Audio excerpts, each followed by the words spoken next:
कल मैंने आपको थोड़ा, हाँ 1 मिनट के लिए रिवीजन दे देता हूं मैं। कल क्या था, अपन क्या कर रहे थे अपन, कल मैंने बताया था जी का वैल्यू जो होती है ना, स्मॉल जी 9.8 मीटर पर सेकंड स्क्वायर होता है। जी कहाँ जीरो होता है, अंतरिक्ष में जीरो हो जाता है, भूमध्य रेखा पर, सॉरी भूमध्य नहीं, सेंटर पर जीरो हो जाता है। पृथ्वी अपना 17 गुना तेज घूमने लगे तो भी क्या हो जाएगा, जीरो हो जाएगा। लिफ्ट का तार टूट जाए तो भी क्या हो जाएगा, जीरो हो जाएगा। तो लिफ्ट पे अपन आ गए थे, तो लिफ्ट को डिस्कस करेंगे। अब लिफ्ट में क्या होता है, कुछ नहीं है, 4-5 चीजें सिंपल सिंपल क्वेश्चन आते हैं आजकल, तो वो क्वेश्चन आ भी नहीं रहे हैं। देखिए मान के चलो ये लिफ्ट है, ठीक है, और इस लिफ्ट के अंदर कोई भी व्यक्ति, मतलब एक व्यक्ति, दो व्यक्ति, जितने भी बैठे हुए हैं ऐसे करके है, ठीक है। अब एक पोजीशन तो ये होगी कि ये लिफ्ट नीचे जाएगी, एक पोजीशन ये होगी कि ये लिफ्ट कहां जाएगी, ऊपर जाएगी। तो आपसे बाहर से क्वेश्चन पूछेगा, जो ये व्यक्ति है इसके बाहर के ऊपर क्या प्रभाव पड़ेगा, इससे क्वेश्चन पूछेगा, ऊपर या नीचे जाने पर। आपको कुछ भी प्रैक्टिकल नहीं जानना है, थ्योरेटिकल नहीं जानना है, जी के साथ क्या होता है, मास के साथ क्या होता है, कुछ नहीं जानना। बस आप ये सोच के चलो, कोई चीज जब ऊपर जाएगी तो क्या होगा, भी सिंपल सी बात है, कोई चीज ऊपर जाएगी तो बाहर क्या होगा, बढ़ेगा या घटेगा। अरे लिफ्ट का ऊपर जाने पर क्या होगा भाई, ऊपर जाने पर क्या होगा भाई, बाहर बढ़ेगा। क्या होगा भाई, बाहर बढ़ेगा। नीचे आएगी तो बाहर क्या होगा भाई, घटेगा। अगर कोई वस्तु, ये लिफ्ट नीचे आ रही है तो व्यक्ति का जो बाहर है वो क्या होगा भाई, घटेगा। और एक लिफ्ट का तार टूट जाए, तार टूटने पर क्या होगा, कल बताया था ना मैंने, तो तार टूटने पर जी क्या हो जाएगा, जीरो। लेकिन मैंने एक पोजीशन बताई थी, जी जीरो कब होगा, जब एक्सेलरेशन ज्यादा हो जाएगा, किससे, जी से। इस टाइम पर क्या होगा, वेटलेस हो जाएगी वस्तु, और उस टाइम पर बाहर क्या होगा भाई, उस टाइम पर बाहर सर जी जीरो हो जाएगा। कहां हो जाएगा, जीरो हो जाएगा। क्लियर है भाई। अब चलते हैं अपन किसके ऊपर, सैटेलाइट कैसे भेजते हैं अपन, कुछ टेक्निकल साइंस कर लेते हैं, जिसको साइंस एंड टेक्नोलॉजी कहते हैं। आज के टाइम पे यहां से 1-2 क्वेश्चन 100% आता है, करंट इश्यू से ज्यादा क्वेश्चन आते हैं यहां से। करंट इश्यू भी, कौन सी सैटेलाइट लॉन्च की गई, उसके अंदर कौन सा व्हीकल यूज किया गया, किस एस्केप वेलोसिटी से वो छोड़ा गया, किस मतलब ऑर्बिट में वो गया, क्या हुआ क्या नहीं हुआ, वो सारा का सारा सिनेरियो आज मैं समझा रहा हूं आपको। मैं ये नहीं कहता कि यहां से आपको क्वेश्चन आएगा, लेकिन मैं ये कहता हूं कि इसके बगैर आप क्वेश्चन नहीं कर पाओगे। वो करंट का भी अगर क्वेश्चन आएगा तो आप इन चीजों के बगैर वो चीजें नहीं कर पाओगे। देखो मैं सिंपल सी बताता हूं, सबसे पहले तो ऐसी क्या चीज है, देखो मैं इस मार्कर को ऊपर फेंकता हूं तो ये नीचे आ जाता है ड्यू टू ग्रेविटी। मैं कोई भी वस्तु ऊपर फेंकूंगा तो वो कहां जाएगी, नीचे आ जाएगी, क्योंकि ग्रेविटी की वजह से आ जाएगी। लेकिन ऐसा क्या है कि वैज्ञानिक जो है, साइंटिस्ट जो हैं, वो उपग्रह वगैरह को ऊपर फेंकते हैं नहीं, वो नहीं आते।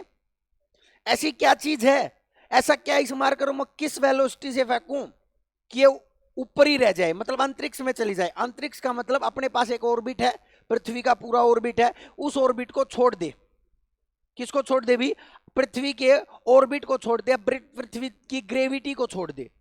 ये जो आकर्षण है, इस आकर्षण को छोड़ दे, इतनी कौन सी स्पीड होगी, और उस स्पीड को क्या कहते हैं, उसके ऊपर डिस्कस करेंगे अपन। कल परसों या हाल ही में आपने न्यूज में लगभग आते रहती हैं, आज इस देश ने सैटेलाइट लॉन्च कर दी, आज इस देश ने रॉकेट लॉन्च कर दिया, आज भारत ने रॉकेट लॉन्च कर दिया। कहां जाते हैं वो रॉकेट, वो अंतरिक्ष में चल जाते हैं, स्पेस में चले जाते। कैसे जाते हैं, कभी सोचा कभी, किसके सहारे जाते हैं, ऐसे तो नहीं जाएगा, ऐसे तो पैन ही भेज के दिखा दो। और वो मतलब 5000 किलो की चीज जो ऊपर चली जाती है। सबसे पहले तो मैं आपको बता दूं, ये सैटेलाइट भेजी क्यों जाती हैं, तो ऊपर की नॉलेज लेने के लिए। पहली बात, जैसे चंद्रमा पे भेजती तो चंद्रमा के बारे में भी क्या है, इसमें कौन कौन सी वायु है, क्या है, सब कुछ जानने के लिए। मंगल पे भेज दी तो मंगल की जानकारी लेने के लिए। अब आप कहोगे सर ये जानकारियां क्यों एकत्रित की जा रही हैं, तो इसका तो आंसर शायद साइंटिस्ट को ही नहीं पता है कि इतने अरबों खरबों रुपये लगा के हम चंद्रमा पर जा रहे हैं, कितने पैसे लगते हैं, बहुत ज्यादा पैसे लगते हैं। मान के चलो बजट का बजट पूरा चला जाता है उसके अंदर। तो इतने पैसे लगाकर हम चंद्रमा पर जा रहे हैं, क्या देखने के लिए, वहां पर गैस है या नहीं है, वहां की मिट्टी कैसी है, वहां क्या कुछ है। ये बस एक ही चीज है, ये है विश्व में अपना डंका बजाने के लिए। मान कर चलो जो पहले जाएगा विश्व में उसकी क्या होगी भी, उसकी टेक्नोलॉजी की तुत्ती बोलेगी। सिंपल सी बात है और कुछ नहीं है। ठीक है, हाँ हो सकता है कुछ कल इनको प्लाट व्लाट काटने पड़ जाए, ठीक है, ऐसा होगा तो नहीं यार, पृथ्वी छोटी है। लेकिन फिर भी आज का टाइम पर तो यही मान लो कि अपना रुतबा दिखाने के लिए जा रहे हैं भाई अपन। अब देखो ये चीज क्या थी, मैं समझा क्या रहा था, उसके ऊपर आता हूं। मैं समझा रहा था एस्केप वेलोसिटी। क्या समझा रहा था भाई? Escape velocity. एस्केप वेलोसिटी का मतलब क्या होता है? पलायन वेग। वो वेग या वो स्पीड, सुन लेना, वो वेग या वो स्पीड जिससे किसी वस्तु को ऊपर की तरफ फेंकने पर वो अपनी ग्रेविटी को छोड़ दे, अपने गुरुत्व या आकर्षण को या पृथ्वी के आकर्षण को छोड़ दे, या फिर अंतरिक्ष में चली जाए, कुछ भी कह सकते हैं। वो वेग जिस पर किसी वस्तु को फेंकने पर, वस्तु को फेंकने पर किसको छोड़ दे? जी को छोड़ दे, या फिर किस में चली जाए भी? अंतरिक्ष में चली जाए। अंतरिक्ष में चली जाए या फिर अपना ऑर्बिट को क्या कर दे? चेंज कर दे, मतलब पृथ्वी के ऑर्बिट को छोड़ दे, चंद्रमा के ऑर्बिट में चले जाए। हर मतलब ग्रहों का अपना एक ऑर्बिट है, और हर ग्रह के ऑर्बिट का अपना एक आकर्षण है, जिसका नाम क्या दिया था मैंने आपको? जी दिया था। मैंने आपको बताया था ना, हर ग्रह का अपना एक आकर्षण है। अगर आप चंद्रमा पर जाओगे तो चंद्रमा के पास भी अपना एक आकर्षण है। बोलो हाँ या ना? क्लियर यहां तक? तो ऐसी स्पीड जिससे कोई वस्तु, मैं इस पेन को कितनी स्पीड से फेंकूं कि ये वस्तु वापस ना आए, यानी कि पृथ्वी का ऑर्बिट छोड़ दे। अब पृथ्वी के लिए एस्केप वेलोसिटी क्या होगी? पृथ्वी के लिए बोल रहा हूं भाई मैं, पृथ्वी के लिए एस्केप वेलोसिटी क्या होगी? अब देखो बच्चा, मेरे हिसाब से इस क्लास में लगभग सभी को पता है, इस क्वेश्चन का लगभग सभी को पता है, लेकिन एग्जामिनर क्या करता पता है?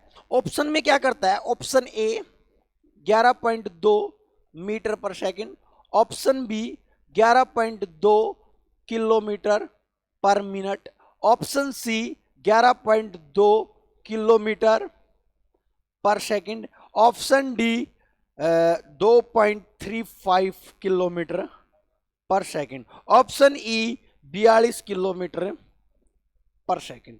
ऐसे करके ऑप्शन दे देता है। हम क्या सोचते हैं, हमने पढ़ तो रखा 11.2, बट वास्तविकता ये है कि हमें यूनिट का नहीं पता है। ऐसी स्पीड, अब एक बात तो बेटा, 11.2 मीटर पर सेकंड तक कोई वस्तु फेंका यहाँ पर चली जाएगी वाह? इतनी स्पीड तो मेरे हिसाब से नॉर्मल है किसी भी मशीन का द्वारा ले पानी। फिर क्यों हम इतने बड़े बड़े लॉन्च व्हीकल अमेरिका से ला रहे हैं, इतना खर्चा कर रहे हैं? ये स्पीड चाहिए होती तो हम कैसे ही प्राप्त कर लेते इसको। तो स्पीड कौन सी नहीं मिलेगी? ये वाली 11.2 किलोमीटर एक सेकंड में, 11.2 किलोमीटर तय कर ले। ठीक है, थर्ड ऑप्शन में है क्या? थर्ड ऑप्शन में है तो लो, थर्ड ऑप्शन कर देता हूं। अरे मैंने क्या कहा? 11.2 मान कर चलो यहां से लेकर अरे खरक, सब जानते होगे, यहां से लेकर खरक एक सेकंड में पहुंच जाओ।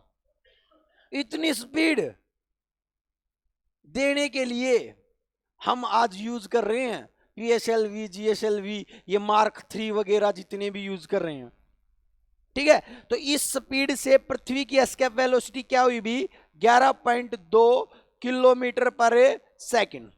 अब चंद्रमा के लिए भाई, अगर मेरे को चंद्रमा पर भेजना है किसी वस्तु को, इससे तो मैं पृथ्वी के ऑर्बिट को छोड़ दूंगा, लेकिन चंद्रमा के लिए, चंद्रमा तो पास ही है, ज्यादा दूर नहीं है, चंद्रमा के लिए √2 गुणी पृथ्वी की।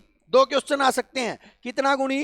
√2 गुणा किसकी भाई? पृथ्वी के एस्केप वेलोसिटी की। अब आपको निकालना नहीं आता तो डायरेक्ट लिख लेना 2.35 किलोमीटर पर सेकंड, इतनी गति चाहिए भाई। ठीक है, ठीक है ना? 2.37 ठीक है ना? 35 ठीक है, ठीक है। सूर्य के लिए भाई, सूर्य पर भेजने के लिए लिख लेना 42 किलोमीटर पर सेकंड इतनी चाहिए। अब सुनो मेरी बात, बहुत अच्छी बातें बताने वाला हूं। यहां से एक चीज निकल के आएगी जो आपको जाननी जरूरी है। मैंने अभी अभी बताया कि हम किसी भी सैटेलाइट को भेजते हैं या नहीं भेजते हैं, किसी भी उपग्रह को भेजते हैं, ग्रह को भेजते हैं, या तो संचार व्यवस्था के लिए या फिर चंद्रमा पृथ्वी पर भेजने के लिए। अब हम चंद्रमा पर जा सकते हैं, पृथ्वी के ऑर्बिट से यानी कि अंतरिक्ष में जा सकते हैं, क्योंकि भारत के पास एक लॉन्च व्हीकल है जिसका नाम है PSLV, या फिर अब आ गया इसका GSLV मार्क 3। ये क्वेश्चन आ सकता है किसी भी एग्जाम के अंदर। GSLV geo satellite launch vehicle mark 3 India का अपग्रेडेड वर्जन है। आज के टाइम पर जितनी भी चीजें भेजी जा रही हैं वो इसी के सारे भेजी जा रही हैं, लेकिन इससे भी हम केवल कहां कहां जा सकते हैं, यहां। अब आप कहोगे कि सर हम तो मंगल ग्रह पे भी जा चुके हैं। अरे गए थे या नहीं गए थे? हमारे पास तो मंगल ग्रह पर पहुंचने के लिए एस्केप वेलोसिटी देने वाला व्हीकल है ही नहीं, कैसे गए हम? उसके पीछे का सुनना। मेरे हिसाब से बहुत से बच्चों ने एक मूवी देखी होगी मिशन मंगल, अक्षय कुमार और विद्या बालन की। उस फिल्म को जरूर देखियो भाई जिसने नहीं देखी है। अगर वो मूवी देख लेते हो ना, आपको ये सारा सिनेरियो समझ में आ जाएगा किस प्रकार से हम किसी भी ग्रह के ऊपर जाते हैं। ठीक है, अब देखो मैं आपको बताता हूं, थोड़ा बता देता हूं। मान के चलो ये अपनी पृथ्वी है, क्या है? पृथ्वी। अब चंद्रमा या फिर अंतरिक्ष, यहां तक तो पहुंचाने के लिए अपने पास मार्क 1 है, लेकिन यहां पर है मंगल ग्रह, बहुत दूर है मंगल ग्रह। यहां पर पहुंचाने के लिए क्या नहीं है अपने पास? अपने पास कोई भी व्हीकल नहीं है।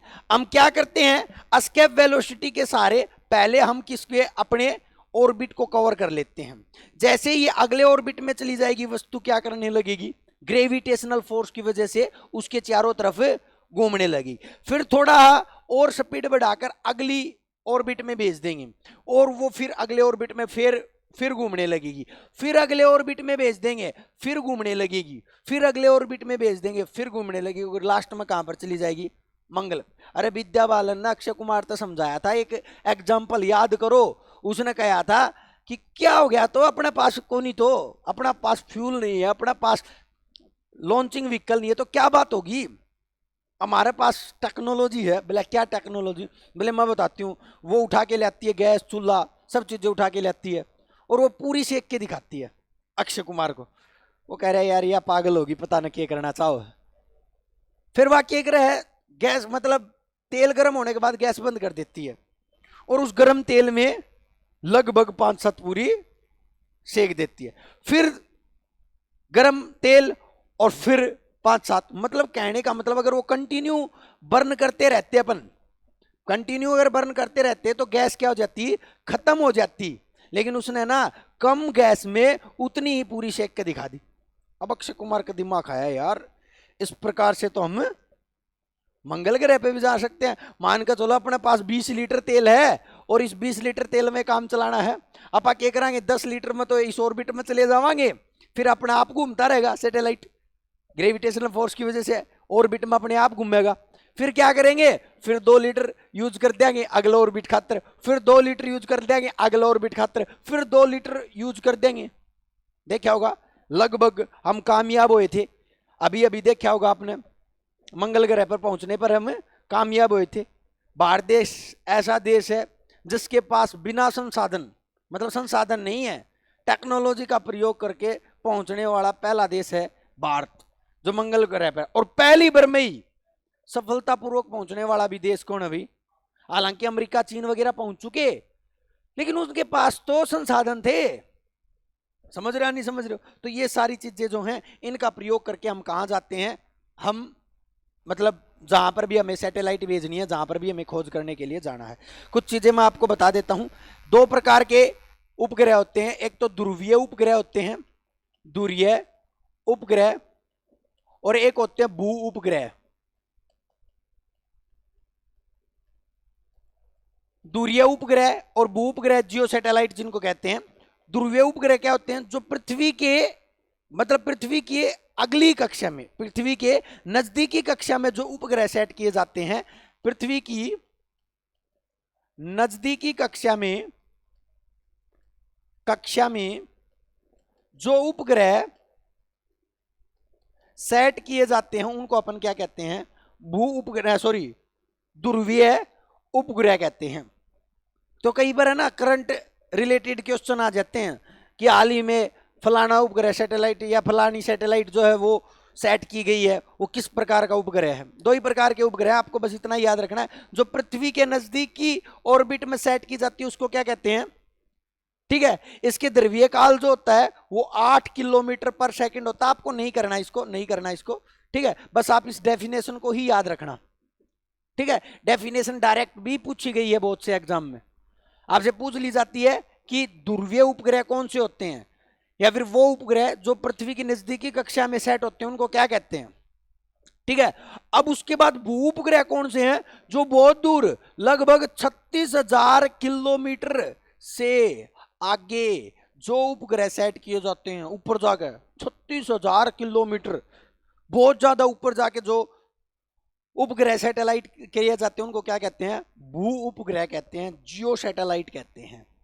ठीक है भाई, क्लियर है ना? अब आप कहोगे सर ये सैटेलाइट यूज क्यों करी जा रही है? तो लगभग सारा का सारा रोल है संचार का। किसका भी? संचार का, कम्युनिकेशन का। जितना अच्छा सैटेलाइट यूज करी जाएगी उतना कम्युनिकेशन अच्छा होगा। आप सोचते हो फोन मिलता है, कैसे मिलता है फोन?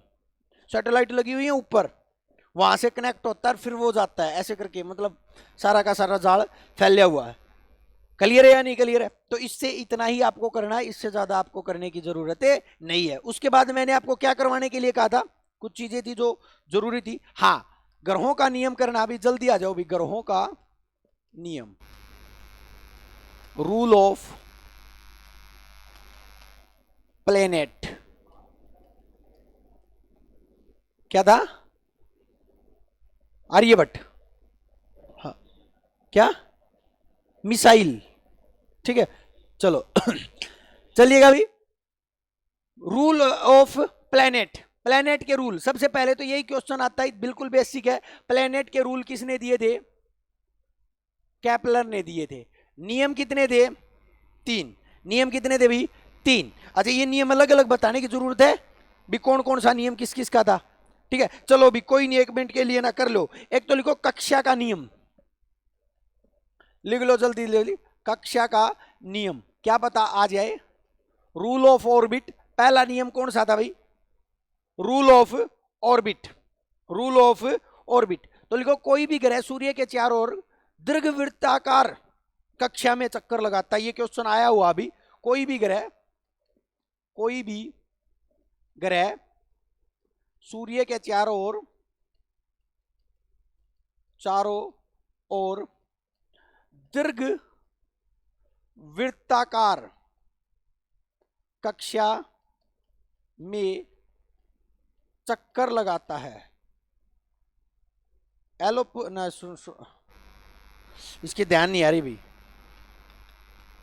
देख लेना 1 मिनट के लिए, इंग्लिश देख लेना। दीर्घवृत्ताकार, ठीक है। वैसे ये ऐसे जो बनता है, ऐसे करके जो चक्कर लगाता है, दीर्घवृत्ताकार, अंडाकार शेप में, ठीक है। तो दीर्घवृत्ताकार में चक्कर लगाता है। एक बात याद रखना भाई, ये क्वेश्चन आ सकता है सबसे पहले ग्रहों की गति का किसने पता लगाया, या फिर ये वाली बात जो ना दीर्घवृत्ताकार कक्षा, इसका सबसे पहले पता किसने लगाया? तो कोपरनिक्स ने लगाया था भाई। किसने लगाया था? कोपरनिक्स। लेकिन ये रूल नहीं बना पाया था, ये रूल नहीं बना पाया था। फिर सुनना क्वेश्चन कैसे आएगा। दीर्घवृत्ताकार कक्षा का सबसे पहले पता किसने लगाया? तो किसने लगाया? कोपरनिक्स। लेकिन ये कोई भी रूल सेट नहीं कर पाया था, ये किसी प्रकार का रूल सेट नहीं कर पाया था। फिर सुन लेना दोबारा, दीर्घवृत्ताकार जो कक्षा होता है इसके बारे में सबसे पहले किसने बताया था? तो किसने बताया था? कोपरनिक्स ने बताया था। क्लियर है। दूसरा नियम भाई, क्षेत्र का नियम, क्षेत्र या क्षेत्रफल का नियम, क्षेत्र या क्षेत्रफल का नियम। तो भाई समय के समान क्षेत्रफल होगा, जितना समय लगेगा उतना ही क्षेत्रफल होगा। समय के समान मतलब टाइम जो है डायरेक्टली प्रोपोर्शनल होगा किसका? एरिया के। यह बात किसमें कही गई थी? क्षेत्रफल के। आपको कुछ नहीं करना, कोई भी ग्रह सूर्य के चारों ओर चक्कर लगाता है तो उसको वो समय जो है के क्षेत्रफल के बराबर होगा, मतलब एरिया के बराबर होगा। क्या भी आपका जो टाइम है वो, जितना एरिया उतना टाइम, जितना एरिया उतना टाइम। मतलब ये बात कर रहा है ग्रहों की, कोई भी ग्रह, मान के चलो बुध ग्रह है, बुध ग्रह ने एरिया कवर किया इतना, ठीक है, दूसरा भी जो ग्रह है वो जितना एरिया कवर करेगा ना उतना ही टाइम में सेम होगा, बराबर होगा। ठीक है भाई, ये बताया इसने। उसके बाद भी एक जो तीसरा नियम था, मे भी ना समझ में आए इसलिए मैं इसको बता नहीं रहा था, फिर भी है ना ये कई बार जो ना क्वेश्चन पूछ लिए जाते हैं इसलिए मैं आपको बता रहा हूं। तो इसने कहा था टाइम जो है टी स्क्वायर जो है वो डायरेक्टली प्रोपोर्शनल होता है किसके, R3 के। टी जो है वो समय है यहां पर, आर जो है सूर्य और किसी भी ग्रह के बीच की दूरी है, सूर्य या किसी भी ग्रह के बीच की दूरी है। हो सकता है ये चीजें आपको अटपटी लगे, बिल्कुल ही अटपटी हैं, मानता हूं मैं, क्योंकि इनका अपने जीवन से कोई संबंध नहीं है। बट एक बात याद रखना, जहां से क्वेश्चन आता है वो चीज हमें ना भी समझ में आए ना तो हमें वो चीज लेनी पड़ती है, करना पड़ता है उसको। ये कोपरनिक्स, ये सॉरी कैपलर के जो नियम है ये पूछ लिए जाते हैं कई परीक्षाओं में, इसलिए मैं आपको बता रहा हूं ये कौन कौन से नियम हैं, आप इनको याद रखना, समझ आए चाहे ना आए। क्लियर ने या नहीं क्लियर है, बोलो हाँ या ना। चले आगे, चलो इसके बाद जो अगला है वो अब सारा समझ आएगा। इस पोर्शन को छोड़ दो आज वाले को, इस पोर्शन को। फिजिक्स के अंदर मैंने आपको बताया था ना, हम सभी चीजें देख रहे हैं, उनके पीछे का रीजन जानना है, लेकिन ये ऐसी चीजें जिनको अपन देख नहीं रहे हैं, इनकी आप कल्पना कर सकते हो, बस क्या कर सकते हो, कल्पना। तो आप कल्पना कर लेना और इन चीजों को समझ लेना, डायरेक्ट लिख लेना, ऐसे ही आएंगे और कोई तरीका नहीं है इनको। नेक्स्ट जो है वो टॉर्क है। यहां से क्वेश्चन आज के टाइम पे अच्छे लेवल के आ रहे हैं। टॉर्क क्या होता है, सबसे पहले तो मैं वो बताता हूं। बल अघूर्णन इसको हिंदी में कहते हैं, बल अघूर्णन इसको बोलते। टॉर्क से जो है टो से डिनोट किया जाता है। होता क्या टॉर्क, सुनना भाई, इसको दूसरा नाम लिख देता हूं, इसको ट्विस्टिंग फोर्स बोलते हैं। क्या बोलते हैं, ट्विस्टिंग। मतलब ट्विस्ट का मतलब, ट्विस्ट करना क्या कहते हैं इसको, घुमाना। हाँ, किसी भी वस्तु को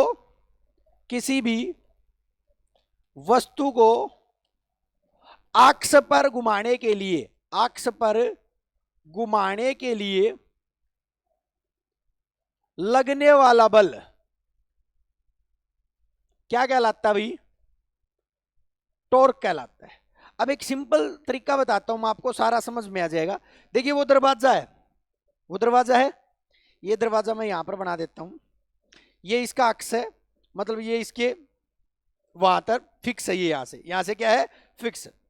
यहां पर इसका क्या लगा हुआ है, एंडल लगा हुआ है। क्या लगा हुआ है, एंडल। अब इस दरवाजे को खोलने में, डायरेक्ट क्वेश्चन आएगा, दरवाजे को खोलने में किस फोर्स का प्रयोग किया जाता है। पहले तो है ना बेसिक बताता हूं मैं आपको, उदाहरण जो आदम जमाने में बहुत ज्यादा आते थे। एग्जाम्पल आपसे कह दिया जाता था किसी भी दरवाजे को खोलने में कौन सा बल लगता है, जल्दी जल्दी लिख लो। दरवाजा खोलने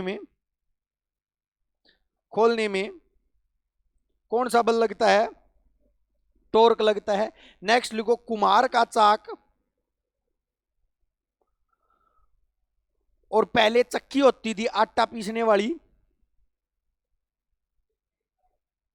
हाँ वो क्या होता था, ये मान के चलो यहां पर ये चक्रा है और चक्रे के कोण पर क्या होता था, एक डंडा लगा होता था और उसको ऐसे घुमाते थे अपन, घुमाते थे या नहीं घुमाते थे।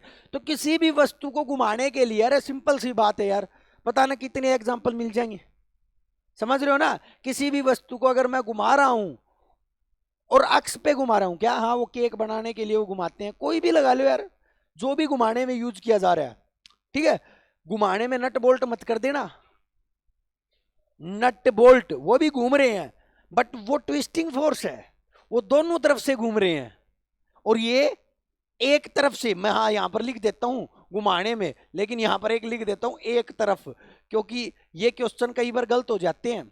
दोनों तरफ से होंगे तो वो कपल फोर्स हो जाएगा, दोनों तरफ से होगा तो वो कपल फोर्स हो जाएगा। जैसे नट बोल्ट, बोतल का ढक्कन, ठीक है, वो दोनों तरफ से होगा, उसको बोलते कपल फोर्स। अच्छा हाँ, इसमें एक बहुत बार आता नल का अत्था, ये भी किसका उदाहरण है? टॉर्क का है। ये भी उसके अक्ष पर घूमता है। किस पे घूमता है? अक्ष पर। अरे नल का खींचा किसी ने? खींचा होगा, हाँ वो वाला। अब इसके पीछे का थोड़ा बताता हूं आपको और अच्छे से समझ में आएगा, सुनना। ये टॉर्क होता है ना, टो, टॉर्क को किससे डिनोट करते हैं? टो से। टो होता क्या, देखो, टॉर्क बराबर होता है फोर्स इंटू में रेडियस के, फोर्स इंटू में रेडियस। रेडियस है ये है आर, और इसके ऊपर जो आप फोर्स अप्लाई करोगे इसको मैं क्या कहता हूं? टॉर्क कहता हूं। फिर सुनना, फोर्स इंटू में रेडियस के। और यहां पर एक चीज याद रखना, जितना फोर्स ज्यादा होगा उतना ही टॉर्क क्या होगा? ज्यादा। जितना रेडियस ज्यादा होगी उतना ही फोर्स क्या होगा? ज्यादा। अब फोर्स अपने आप ज्यादा हो गया तो जोर क्या लगेगा? कम। जोर क्या लगेगा? कम। अब देखो सिंपल सी बात है, मैं इसको कम कर देता हूं, यहां पर अत्था कर देता हूं, इस अत्थे को कहां पर कर देता हूं?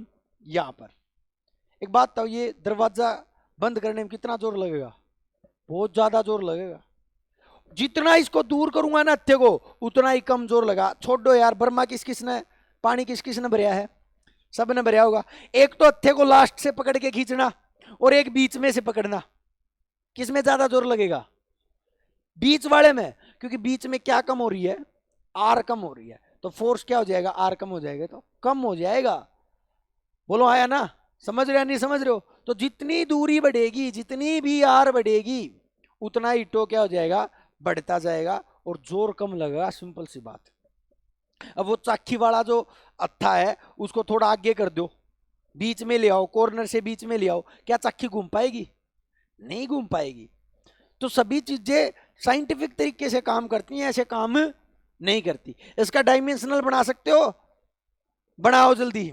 न्यूटन मीटर हो जाएगा, यूनिट इसकी newton metre, kilogram metre second inverse square into में मीटर, मीटर स्क्वायर हो जाएगा ना, ये kilogram metre square second inverse square. ये बनानी सिखा चुका हूं, जिसने नहीं बनानी आती वो पहली क्लास देख लेना, ठीक है। और MLT लगा दो, ML और T, M1 T2 T-2, ठीक है भाई।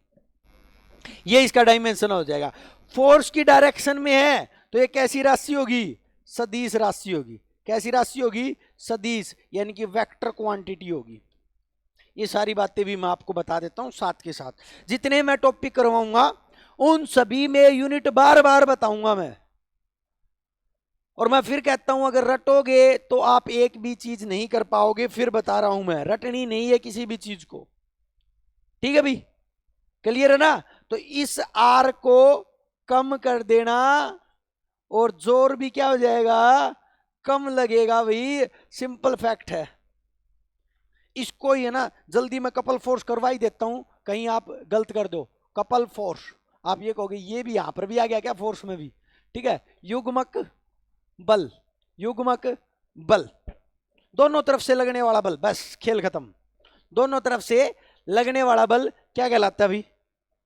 कपल फोर्स कहलाता है। ये इसलिए बताया क्योंकि टॉर्क और कपल फोर्स सेम सेम है।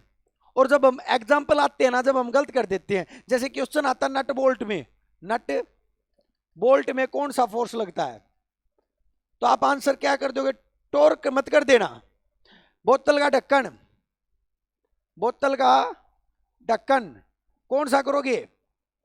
Couple force. जहां पर दोनों तरफ लग रहा है ना, वहां पर आपको कौन सा फोर्स करना है? कपल फोर्स करना है। बोलो हाँ है ना? ठीक है ना? तो ये दो फोर्स जो हैं ये आज अपन ने कर लिए हैं। और ग्रहों का नियम जो है वो अपन ने किया है। मैं जल्दी जल्दी इनके क्वेश्चन बता देता हूं। आपसे क्वेश्चन कैसे पूछे जाएंगे? क्वेश्चन ऐसे ही पूछे जाएंगे। फर्स्ट टाइप ऑफ क्वेश्चन तो उदाहरण से पूछे जाएंगे। आपसे कह देगा कि बोतल का जो ढक्कन खोलने में किस प्रकार के फोर्स का प्रयोग किया जाता है, ऐसे करके, तो कौन सा फोर्स हो गया? Couple force. सेम ऐसे ही आपसे पूछ लेगा कि दरवाजा खोलने में, कुम्हार का चाक चलाने में, आटा चक्की चलाने में, नल का हत्था चलाने में कौन सा फोर्स यूज किया जाता है? टॉर्क। आपसे पूछ सकता है टॉर्क टो की इक्वेशन क्या होती है? इक्वेशन क्या होती है? आपसे डेफिनेशन भी पूछ सकता है। यहां पर सुनना, केपलर के नियम से तीन ही बात पूछेगा। पहला, ग्रहों के नियम किसने दिए? केपलर ने। दूसरा, ग्रहों के नियम कितने होते हैं? कितने होते हैं भी? तीन। तीसरा क्वेश्चन, ग्रहों का पहला नियम कौन सा नियम है? तो कक्षा का नियम। चौथा, आपसे क्वेश्चन पूछ सकता है कि दीर्घवृत्ताकार कक्षा में चक्कर लगाने वाली बात किस नियम में कही गई है? पहले नियम में। आपसे पूछ सकता है क्षेत्र का नियम, केपलर का कौन सा नियम है? दूसरा नियम। या फिर क्षेत्र का नियम क्या कहता है? या फिर समय के बराबर क्षेत्रफल होगा, ये नियम कौन सा कहता है? क्षेत्र का नियम। या फिर दूसरा नियम, सेकंड रूल। तीसरा, आपसे पूछ सकता है कि टी स्क्वायर डायरेक्टली प्रोपोर्शनल होता है आर क्यूब के, समय दूरी के, मतलब ये जो है ये रिलेशन आपसे दे देगा, ये रिलेशन आपको दे देगा और आपसे पूछ लेगा ये कौन सा नियम है? ये कौन सा नियम है? CHSL के पेपर हुए थे अभी, CHSL इतना बड़ा तो पेपर नहीं है, छोटा ही पेपर है, उसमें ये इक्वेशन पूछी गई थी, ये कौन से नियम की इक्वेशन है? ठीक है, तो इस प्रकार से कई क्वेश्चन जो है पूछ लिए जाते हैं, आपको याद रखना है। इधर आपसे पूछ सकता है भू उपग्रह कौन से होते हैं, ध्रुवीय उपग्रह कौन से होते हैं, ऐसे करके। या फिर उपग्रह क्यों सेट किए जाते हैं? संचार के लिए सेट किए जाते हैं। यहां से एस्केप वेलोसिटी आपसे पूछ सकता है, किसी की भी एस्केप वेलोसिटी आप बता देना। तो आज के लिए इतना ही करेंगे, कल मिलेंगे भाई, ठीक है? कुछ पूछना हो तो आप पूछ सकते हो।